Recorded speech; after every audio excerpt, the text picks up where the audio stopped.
இன்று அவருடைய சத்தம். எழுதியவர் சகோதரர் சகரியா பூனன் அவர்கள். நாள் செப்டம்பர் 13. தேவனுக்கேற்ற நல்ல மனநோக்கம் வேண்டும். நாம் வேதாகமத்தை எதற்காக வாசிக்கிறோம்? அதன் மூலம் நமக்கு என்ன ஆசீர்வாதம் கிட்டும் என்ற ஒரே மனநோக்கமே திரளான கிறிஸ்தவர்களிடம் காணப்படுகிறது. இன்னும் சிலரிடம் தாங்கள் ஒரு வேத பண்டிதன் ஆக வேண்டும் என்ற வேட்கையும் அவர்கள் மனநோக்கத்தில் குந்தி நிற்கிறது.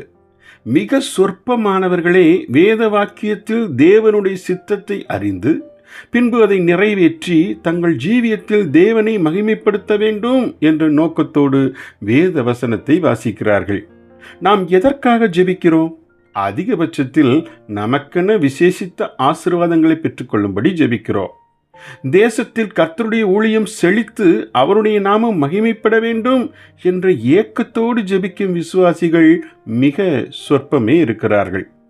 நாம் உபவாசித்து கூட ஜெபிக்கக்கூடும்.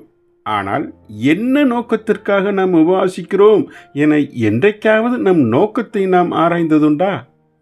அவ்வாறு நம்மை நிதானித்திருந்தால் நாம் விரும்பியவைகளை பெற வேண்டும் என்ற நோக்கமே நமக்குள் பிரதானமாய் இருந்ததை நாம் கண்டுபிடித்திருக்க முடியும்.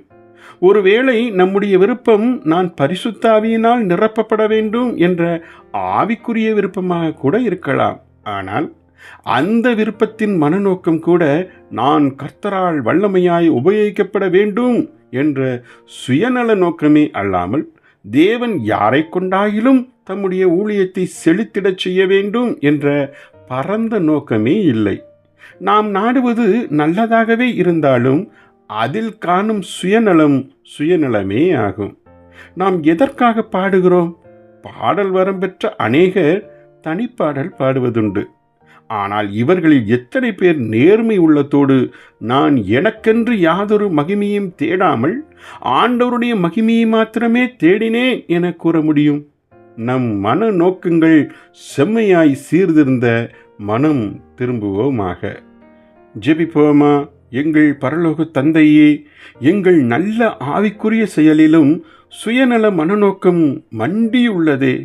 தயவாய் தேவனுக்கேற்ற மனநோக்கம் எம்மில் தந்தருளும். இயேசுவின் நாமத்தில் ஆமேன்.